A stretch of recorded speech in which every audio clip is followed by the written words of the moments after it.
Gimana kabarnya Jadi ini, Dek? sehat Bang Cuma, sehat. Alhamdulillah. Oke, mungkin ini ada tema Yesus turun untuk yang kedua kalinya gitu. Tujuan Ya kedatangan Bang Cuma, yang kedua kali itu gimana? Iya, lanjut.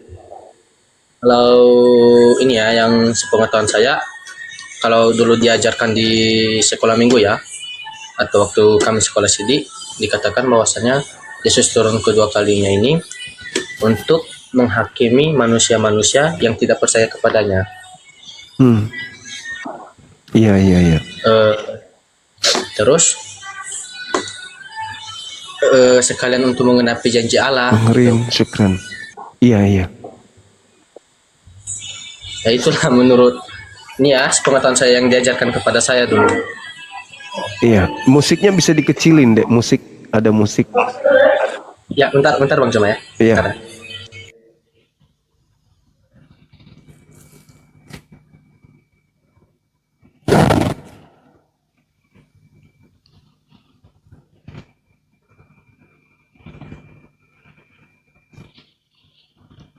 Ya, oke Bang Cuma. Oke, sip. Jadi kalau Yesus turun untuk menghakimi juga sekalian kan ya, turun untuk orang yang percaya juga kepada Dia. Nah, ini akan nyata kalau beliau itu datang untuk orang-orang yang percaya. Masalahnya kalau Yesus datang untuk yang kedua kalinya, yang ada pada masa itu kan nantinya Islam dan juga adalah Kristen kan gitu. Nah, kalau kita melihat data di dalam Bible di Yohanes 14 misalnya, di data 12, di situ dikatakan, aku berkata kepadamu, barang siapa yang percaya kepadaku, maka dia juga akan melakukan pekerjaan yang aku lakukan. Artinya percaya kepada Yesus, melakukan apa yang Yesus kerjakan gitu menurut beliau. Nah, artinya ketika kita susun pekerjaan-pekerjaan Yesus ketika dia datang ke bumi, lalu kita praktekkan pekerjaan-pekerjaan itu, maka tidak akan menghantarkan kita menjadi Kristen. Contoh, Yesus hari Sabat ke sinagoge, bukan ke gereja. Yesus dari bayi disunat. Sementara teman-teman Kristen kan tidak disunat. Kemudian Yesus tidak makan babi. Saudara Kristen makan babi. Yesusnya menyembah hanya kepada Elohim, bukan menyembah kepada dirinya sendiri. Sedangkan Kristen menyembah kepada Yesus. Yang terpenting kemudian adalah Yesusnya tidak mengajarkan Trinitas. Saudara Kristen mengajarkan Trinitas dan Tritunggal. Artinya bahwa ketika Yesus datang untuk menyelamatkan orang yang percaya kepada ajarannya. Karena Yesus mengatakan, barang siapa yang melakukan apa yang aku katakan, maka dialah yang mengasihi aku. Ya, jadi percaya kepada Yesus artinya percaya bahwa orang itu melakukan pekerjaan yang Yesus kerjakan. Ketika Yesus mengatakan dalam Yohanes 10:27, aku mengenal pengikutku, pengikutku mengenal aku, mereka mendengarkan suaraku dan mengikuti aku. Jadi kalau aku ke sinagoge, ya orang yang mengikuti ke sinagoge. Ketika aku berdiri sujud dalam beribadah, yang mengikutiku pasti demikian. Ketika aku sunat, pengikutku pasti sunat. Ketika aku tidak makan babi, pengikutku pasti tidak makan babi. Jadi ada dua, Yesus turun kedua kalinya menyelamatkan pengikutnya yang percaya kepadanya. Kemudian yang kedua mengusir orang-orang yang tidak percaya kepadanya. Seperti itu. Nah, tolak ukurnya sekarang ini adalah ketika Yesus datang di tengah-tengah Bani Israel, dia mengatakan dengan sangat tegas bahwasanya ada kesaksiannya yang lebih penting dari kesaksian Yohanes Pembaptis. Bahwa semua pekerjaan di dalam Yohanes 5 nomor 36, bahwa semua pekerjaan yang Yesus kerjakan menurut Yesus itu bersaksi pekerjaan itu bahwa dirinya adalah rasul, utusan Tuhan, utusan Bapa menurut pandangan saudara Yahudi. Artinya bahwa tidak ada alasan, ini menurut saya nanti ditanggapi, tidak ada alasan untuk Kristen ini tidak diusir oleh Yesus. Tidak ada alasan Yesus untuk menyelamatkan Kristen. Karena Kristen itu menurut hemat saya setelah belajar Bible, itu adalah sekelompok manusia yang tidak percaya kepada Yesus. Kalau percaya Yesus, ya kenapa jadi Kristen? Kan Yesus mengatakan, aku diutus hanya kepada domba yang sesat dari umat Israel. Silakan.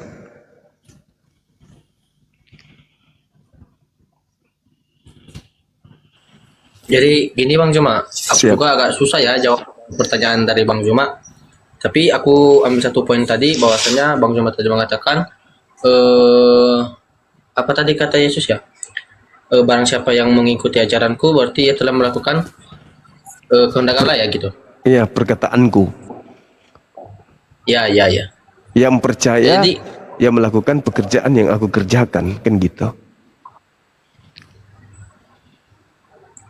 mana ya Bang Juma kalau yang dilakukan Tuhan Yesus itu semuanya benar itu loh.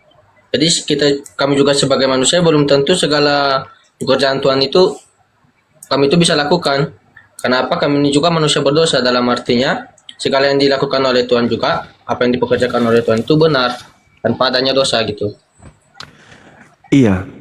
Jadi pada prinsipnya, apa yang dilakukan oleh Yesus itulah yang harus dilakukan bagi orang yang percaya kepadanya, kan gitu. Nah sekarang, kalau orang menjadi Kristen, apa yang Yesus lakukan yang sama seperti kelakuan orang Kristen. Contoh, orang Kristen menyembah Yesus. Kan pekerjaan Yesus menyembah Elohim. Itu aja dulu. Kenapa Kristen malah menyembah Yesus?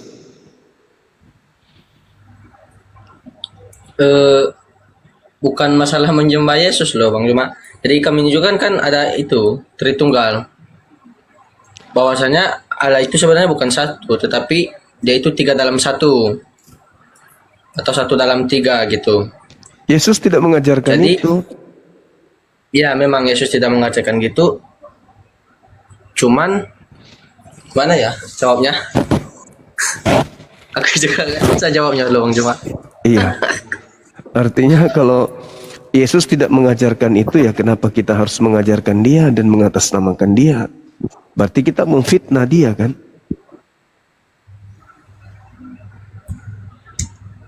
Karena Yesus tidak pernah mengajarkan. Kenapa kita ajarkan kalau memang kita pengikutnya?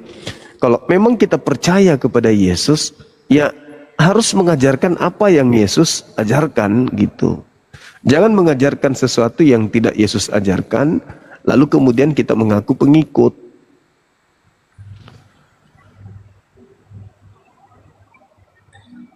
Jadi gini Bang Juma. Jadi kan Yesus itu Allah itu sendiri loh Bang Juma. Jadi artinya Allah itu sendiri dia itu turun. Dia itu tuh turun ke dunia ini dalam wujud manusia. Jadi Tuhan pencipta kita turun menjadi bukan pencipta gitu, menjadi makhluk, menjadi ciptaan berarti. Kalau jadi ciptaan sih gimana ya? Bukan soalnya Kan manusia. kayaknya bukan soalnya Tuhan. Kayaknya Yesus juga bukan diciptakan. Tapi kan dia manusia. Memang manusia. Berarti Dalam ciptaan. kalau dia mana ya? Manusia itu ciptaan. Mau dia lahir tanpa ayah, mau dia lahir tanpa ayah ibu, mau dia lahir tanpa ibu, itu semua ciptaan. Di luar daripada pencipta itu ciptaan. Masa Tuhan jadi ciptaan? Makanya itulah tujuannya Yesus sebenarnya datang ke bumi kedua kali, untuk menghakimi orang-orang yang mengatasnamakan Yesus tetapi mengajarkan ajaran yang berbeda dengan ajaran Yesus. Itu tujuan beliau datang untuk yang kedua kalinya. Apa buktinya? Coba dibaca di dalam Yohanes 12:48. Apa kata dia? Barang siapa yang menolak aku, dia sudah ada hakimnya, yaitu perkataan yang telah aku katakan, perkataan itulah kelak yang akan menjadi hakimnya di akhir zaman. Nah, apa perkataan Yesus? Sembahlah aku atau sembahlah Elohim?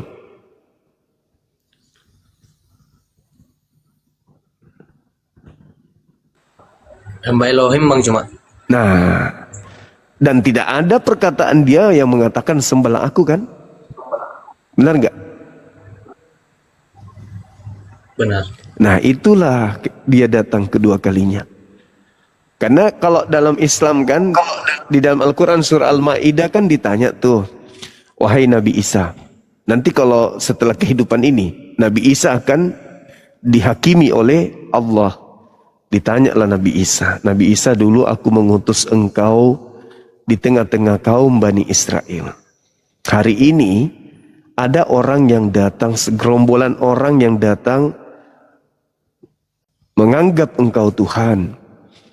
Nah, Allah tanya, a'anta qulta linnas, apakah engkau yang mengajarkan mereka ini, yang menuhankan engkau? Nah, Nabi Isa mengatakan, tidak, aku tidak pernah mengajarkan mereka menuhankan aku. Makanya saya bertanya, adakah Yesus mengajarkan menuhankan dirinya? Ternyata tidak. Adik ini pun mengatakan tidak. Yesus memang tidak pernah. Nabi Isa memang tidak pernah. Nah, kenapa kemudian kalian menuhankan? Berarti ada yang memalingkan ajaran Yesus menjadi bukan ajaran Yesus, tapi mengatasnamakan Yesus. Karena memang Yesus mengatakan, waspadalah kepada penyesat yang datang kepadamu memakai namaku. Mereka akan menyesatkan banyak orang. Nah, ternyata data yang ada di dalam Al-Quran, di Al-Ahqaf ayat 6, wa idza husyiran nasu kanu lahum a'da wa kanu bi ibadatihim kafirin. Di situ ayatnya mengatakan begini. Nabi Isa nanti yang disembah oleh orang-orang itu akan memusuhi penyembahnya. Dan apa yang mereka lakukan berupa pemujaan-pemujaan, pujian-pujian kepada Nabi Isa akan ditolak oleh Nabi Isa. Ditolak.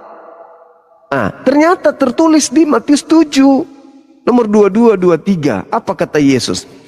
Pada hari terakhir nanti, sekumpulan orang akan datang kepadaku dan berkata, Tuhan Yesus, Tuhan Yesus, Tuhan Yesus, bukankah ketika kami hidup di bumi, kami bernubuat pakai namamu, mengusir setan pakai namamu, bermujizat juga pakai namamu. Pada saat itulah aku Yesus akan berterus terang kepada mereka, enyahlah daripadaku, aku tidak mengenal kalian, kalian semua adalah pembuat kejahatan. Nah, siapa ini yang memanggil Yesus Tuhan? Yang bernubuat, mengusir setan, bermujizat pakai nama Yesus. Berdasarkan Matius 7. Islam tidak, Hindu tidak, Buddha tidak, ateis tidak. Satu-satunya kelompok adalah Kristen. Dalil Al-Quran mengatakan begitu. Dalil Bible juga mengatakan begitu. Sekarang tinggal adik ini yang mikirkan. Masa mau diusir Yesus?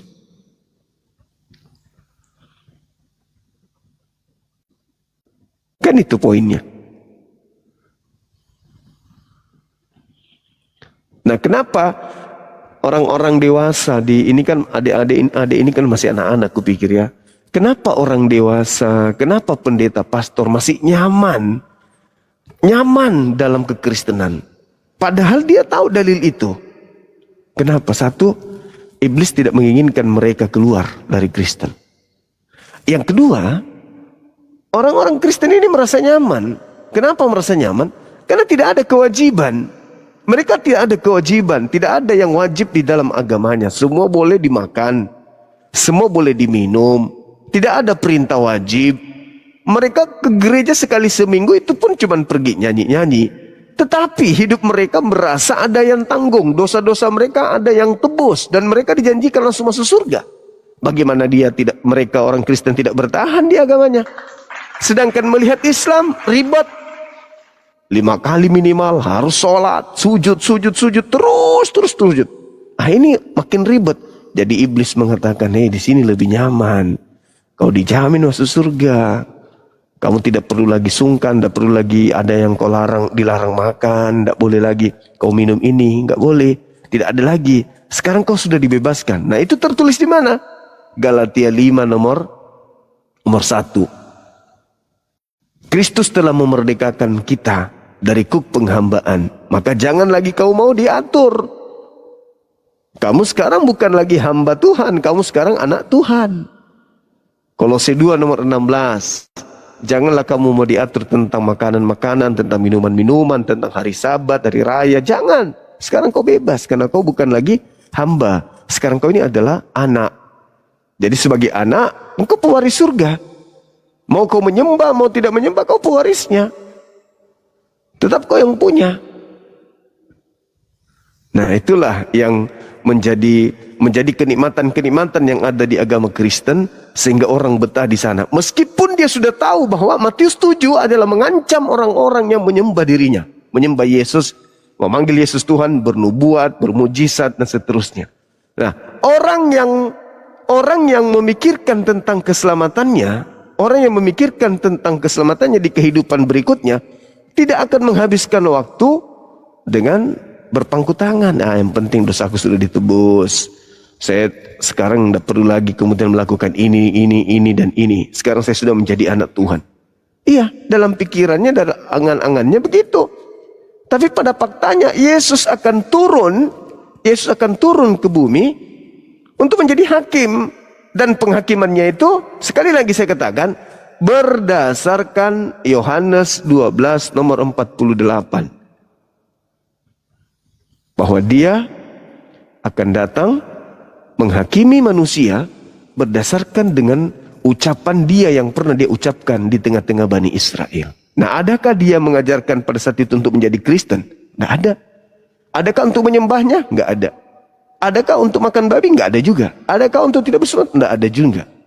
Jadi apa yang saudara kami lakukan Kristen hari ini, semuanya akan ditolak oleh Yesus nanti ketika datang kedua kalinya. Makanya mereka yang memakai nama Yesus tetapi tidak melakukan perintah-perintah Yesus. Sekira begitu, Adinda. Silakan. Yalah Bang. Jadi aku juga tadi mau naikkan, mau bertanya, cuman karena ada temanya di atas ini ya, mungkin kata saya mungkin lah bisa saya jawab sedikit sama Bang Juma. Jadi segala komentar Bang Juma tadi, oke lah, boleh saya pahami dulu, dan juga saya juga masih banyak harus bertanya lagi lah kepada yang lebih ini. Jadi saya juga mau bertanya ini Bang Juma, nggak apa-apa? Iya, silakan. Jadi saya Bang Juma, siap. Kalau di Alkitab kami aku itu bahwasanya yang menulis Alkitab kami itu manusia. Nah, jadi Bang Juma, kalau Al-Quran itu yang tulis itu siapa? Oke. Yang menulis Al-Quran adalah para sahabat Nabi Muhammad SAW. Di antaranya adalah Sa'id. Itu. Ketika kemudian ada perintah kepada sahabatnya, terimalah Al-Quran dari keempat sahabatku. Nah, satu hal yang perlu adik ini pahami. Al-Quran itu diwahyukan bukan untuk dituliskan. Tapi Al-Quran itu diwahyukan untuk masuk ke dalam kalbu, masuk ke dalam hati, masuk ke dalam pikiran, ke dalam sanubari manusia. Maka sejatinya Al-Quran itu dihafalkan. Karena Al-Quran turun masuk ke dalam hati manusia, bukan masuk ke dalam kertas. Itu Al-Quran. Cuman pada masa itu, para penghafal Quran banyak yang meninggal dunia. Maka para sahabat mengambil kesimpulan, ini bahaya kalau dibiarkan, nanti penghafal mati semua. Maka dibukukanlah Al-Quran itu pada saat itu. Al-Quran diwahyukan Aku mewahyukan Al-Quran ke dalam hatimu, wahai Nabi Muhammad. Jadi ke dalam hati. Setelah masuk ke dalam hati Nabi Muhammad, barulah Nabi Muhammad lisankan.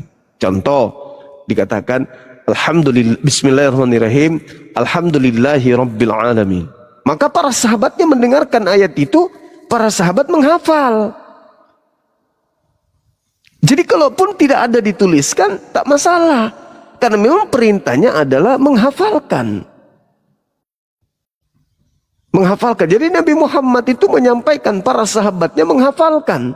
Tradisi Al-Quran itu adalah hafalan, bukan tulisan. Belakangan baru hafalan dan tulisan.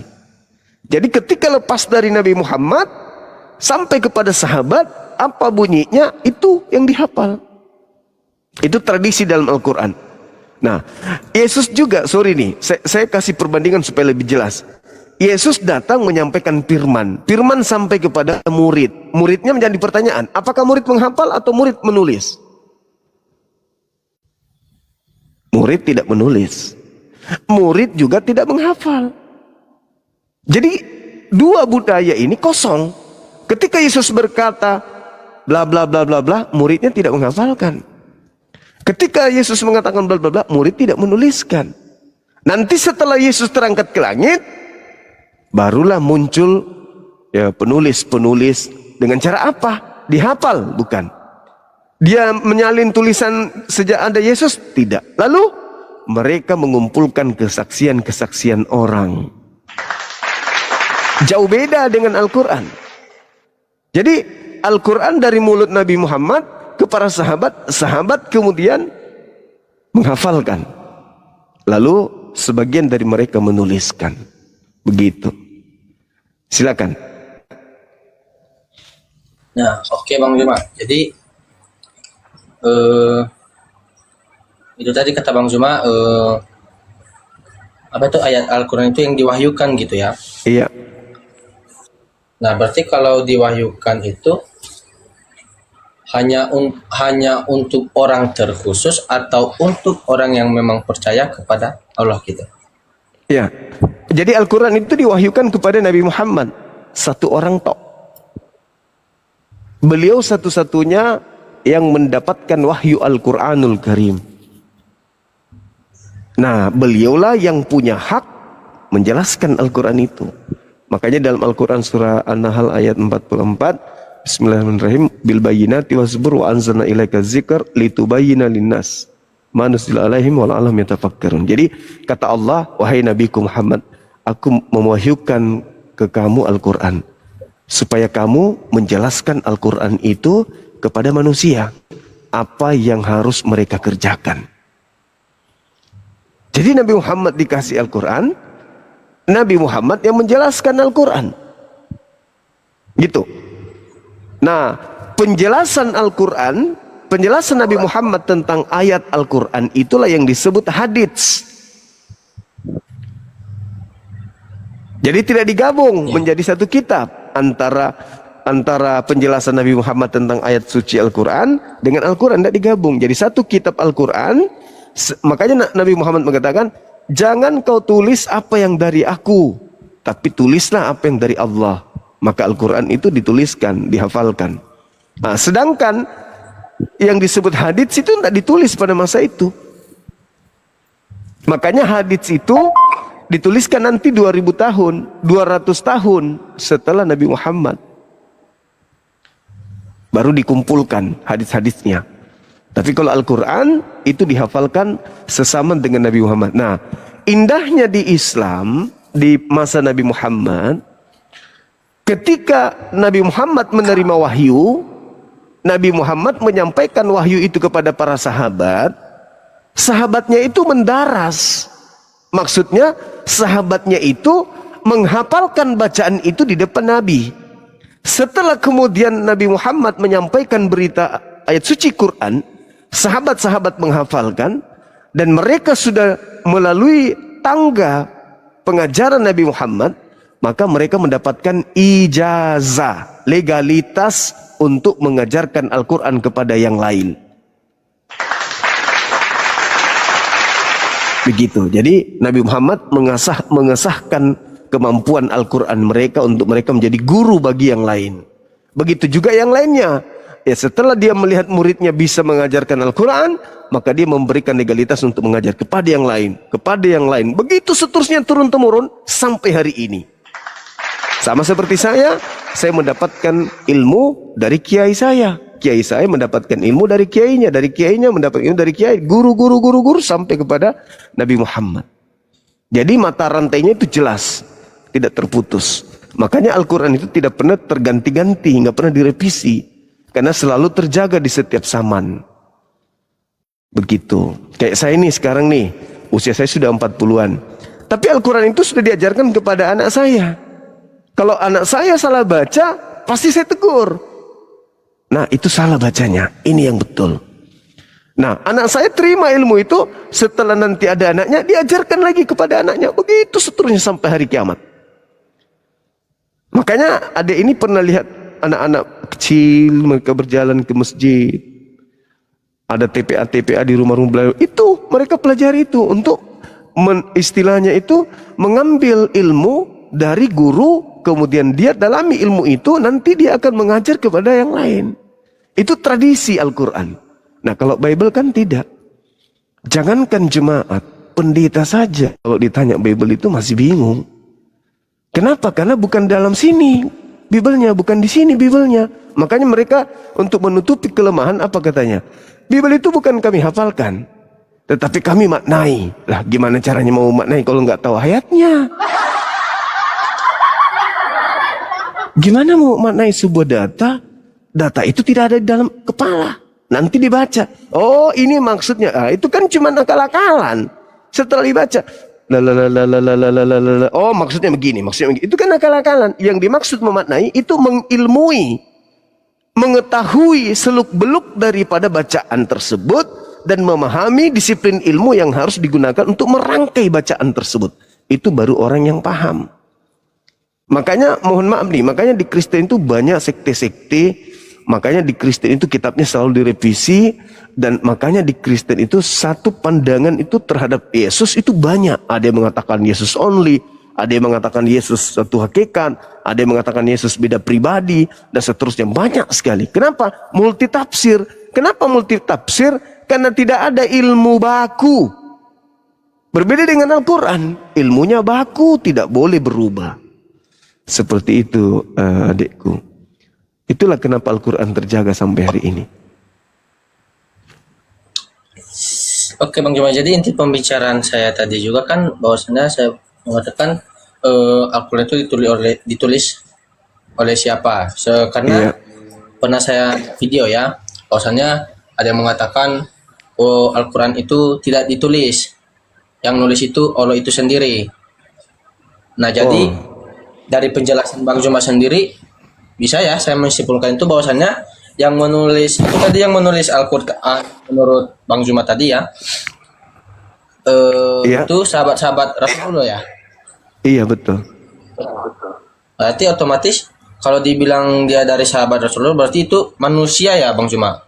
Manusia, betul, manusia.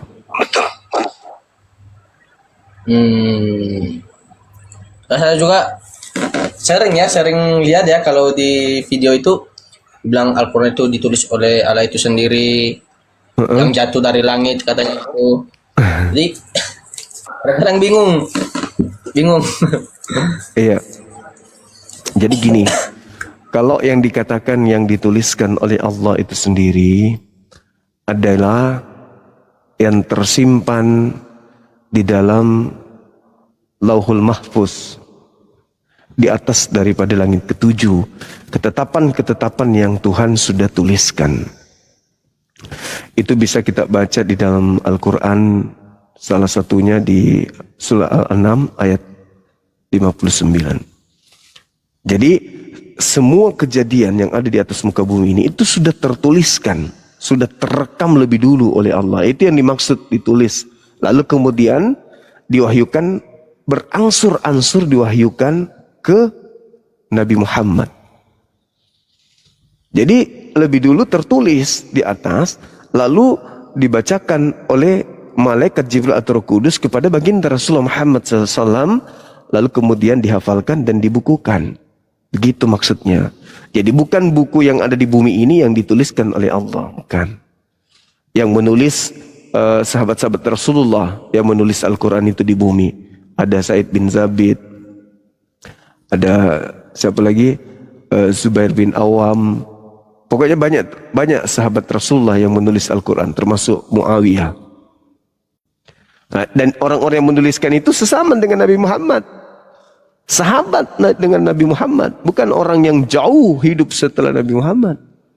Itu adalah orang-orang yang hidup sesama. Sahabatnya, sahabat beliau. Said bin Zabid misalnya. Itu adalah sahabat beliau. Begitu. Yang baju oke. Ngerti.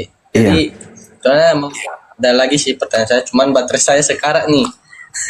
Oh iya, Jadi iya. di lain waktu juga nanti saya naik lagi di Komal Bang Juma. Kalau ada pertanyaan dari saya, pasti saya tanya.